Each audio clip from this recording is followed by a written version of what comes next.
بسم الله الرحمن الرحیم. ټول ځوانان ستړي مه شئ. باور کوئ چې ما پخوا هم ویلي دلته خوست د ځینو مجلو ځینو راډیوګانو سره چې مرکز علمال چې خوست د پښتنو د فکري وړتیا مرکز ده. د دوی ځوانان، د دوی مینه، د دوی محبت، د دوی ځای د دوی ځای سره د مقایسې وړ نه ده. او موږ الحمدلله په خپل وطن کې وو. کوتک صاحب هم زه وم او په کابل کې ولو.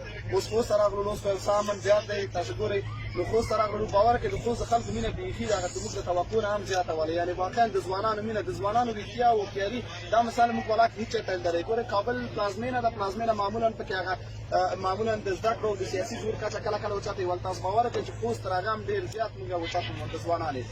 دویمه خبره دا ده پر ټولو سیاسي تحولاتو نه غږېږو. فقط دا وایو چې وطن د موږ ده. همدلته پایو، همدلته اوسو، همدغه وطن ده. تحولات به راځي، جوړوو یې په یوه لاره سره ځو، د ارزښتونو په تحفظ سره په یوه لاره سره ځو. او ګوره ډېر څه به د لاسه تلي، یو څه به لاسه راغلي لکه عام ناامنیتو ده، لکه د ځینو زورواکو ورکېدل. ولې ډېر څه به د لاسه تلي هغه بېل بحث دی. اوس که یوه نوې شروع کوو، راځئ نوې شروع کوو، یو بل ته لاس ورکوو. بسم الله ارزښتونه منو، دیني ارزښتونه، اسلامي ارزښتونه، افغاني ارزښتونه. څوک چې مشکل لري په ګډه مقابل کې لري، څوک چې نه لري. اسلام زموږ دین دی، افغانیت زموږ هویت دی. دغه څوک نه اخلي او نه اخیسته. په دې 200 کلونو کې دا دومره تحولات چې وانه اخیستې هېڅ وخت نه اخلي. دا اوس فرصت دی که دغه فرصت نه استفاده کوو، هر څه هېروو، رښتیا دی، وابا سرلړي افغانستان دپاره کار کوو، ټول لاس یو بل ته ورکوو. خو دغه فرصت دی که نه نو بیا به همداسې در په در وي. هر کال به یو بچه به کوو، بل به راولو. دا 40 کلنه جګړه به 80 کلنه شي، 100 کلنه به شي، 200 کلنه به شي. خدای ته وګورئ که یې ختموو دغه ځای نه یې ختموو. که یې نه ختموو نو ټول در په در وي. بیا باید ومنو چې بیا به موږ هېڅوک ملامت نه دي. هېڅ نه دنیا ملامته کړو، نه امریکا، نه پاکستان، نه ایران، نه بل نه بل نه بل. بیا موږ خپل همدغه عادت لرو چې باید یو بل سره همدغسې هغه شو. که نه تر دې بله ښه شروع نشته. راځئ چې سره پیل کړو. ډېر مشکلات به وي. په دې ټولو مشکلاتو کې موږ سره موافق کړو. ټول یو بل سره درېږو.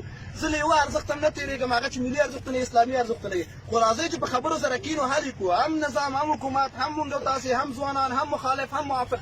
که له دغه ځایه پیلوئ او که جګړه کوئ، خدای مه کړه، خدای مه کړه، دا خو همدغسې روانه ده. دا 50-40 کاله کېږي دا دربدري روانه ده. دا سره ته هم غځېږي. یو بل به لږ سره ومنو. یو ځل به امتحان کړي چې د یو بل منل کومه بدي لري که نه لري. ډېر زیات اختلافات لري. ولې اختلافات خو په ټوله دنیا کې خلک لري. جنګ خو نه کوي که نه. په دې اروپا، امریکا، سعودي عربستان، اماراتو کې په ټولو ځایو کې خلک اختلافات لري. موږ د اختلافات اول کار جنګ دی. حال دا چې په سیاست کې آخر کار جنګ دی. اوله کار خبره ده. که د خبرو فرصت رامنځته شوی ده، ډېری موږ تبادله کړې چې خبرې کوو، کینو، یو بل به پېژنو. هېڅ څه مو سره بېل نه دي مګر دا چې پردی پکې رادنه نه شي. هېڅ څه مو سره بېل نه دي. ولاکې هېڅوک هم له اسلامي ارزښت نه تېر شي. تاسو ځوانانو کې څوک تېرېږي نه. د ملي ارزښته ولاکې یا دا طالب تېر شي، یا دا عسکر تېر شي، یا دا ځوان تېر شي، هېڅوک نه تېرېږي.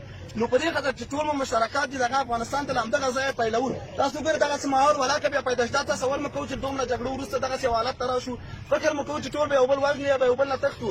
ولې اوس چې دغلته یو بل سره ناست یو، راځئ چې تفاهم ارسال کړو. همدې نظام نرم شي. هم موږ او تاسې ځوانان د ارزښتونو د هر څه د منلو لپاره باید ځان تیار کړو. د زور کار او یا هم دا چې موږ او تاسې په اختلاف کې سره مختلاف شو، دا په 100 کلو کې هم نه حلېږي. ما ډېرو داسې کسانو سره اختلاف درلوده، د فکر اختلاف، چې کله سره مخامخ کېناستو، خبرې مو سره یو شی وي، هدف مو سره یو شی و. یو خو د سوشل میډیا هم هغه ګټو تر څنګ غټ تاوان دغه ډک سره لرې کړي وو. کرکه یې زیاته کړې، نفرت یې زیات کړی دی. هېڅ چا موږ او تاسو الحمدلله مسلمانان یو. بیا په مسلمانانو کې الحمدلله پښتانه یو. هېڅ چا ویره نه لرو. دا موږ او تاسو ته معلوم ده. هېڅ چا د مرګ ویره یوازې د خدای پاک څخه لرو. بس خلاص باور مو په دغه ځای تبدیل دی. له ویرې پرته دا وایو چې پیل کړو. که نه ځو هغه ته بهر کې نور تبلیغات کوو، یو بل وهو سره ټکوو سره، یو به دې باندې د افغانستان، یو به دننه وي، سبا به بل دننه وي، بل به دې باندې. له دې شیانو چې نه جوړېږي. که خلاصوو دغلته خلاصوو، دغلته جوړوو، دغسې نه شروع کوو. باور کوئ محیط رامنځته شوی دی. خو زموږ افغانانو له اول نه نیولې تر اخره پورې د دوی هوښیارتیا پکار ده. ډېر څه مو د لاسه ورکړه، ډېر مو یو بل وژله. که یې پیلوو راځئ چې پیل کړو. که یې نه پیلوو باور وکړئ چې که 200 کاله نور هم تېر شي، تاریخ به مو بدرنګ وي. ګوره بدرنګ به په څه شي وي؟ د یو بل په وژلو. افتخارات به تر سیوري لاندې لاړ شي ټول. نو دې دپاره زه وایم چې که لږ سره حوصله وکړو، لږ یو بل درک کړو، یو بل ته لږ وخت ورکړو، تاسو باور وکړئ ډېر اختلافات به حل شي. دا وطن، دا خاوره، دا ارزښتونه، دا دین له موږ او تاسو هېڅوک نه شي وړی. ډېرې توطیې جوړ شو، هېڅوک هېڅ چا رانه نه وړی. اوس هم نه شي وړی. پاتې کېږو. هغه چې د باندې هم دي صحیح ده، مشکلات به موجود دي. زه په دې معنا نه وایم چې هېڅ مشکل به نه وي. ډېر زیات مشکلات موجود دي. حلوئ که یې نه حلوو. که مشکلات په خپل ځای پرېږدو او ورته ګورو، بیا د مشکلاتو پر ځای یو بل سره کینه پالو. نو زما هیله دا ده خبرې مې هم ډېرې نه شي. خو موږ او تاسې ډېر حالات تېر شوي دي، سخت حالات هم تېر شوي دي. د خوست ځوانان نه نور هوښیار، پیاوړي، ملي مسایلو ته متحد او ژمن ځوانان ما په ټول افغانستان کې والله بالله نظر لري. ټول افغانان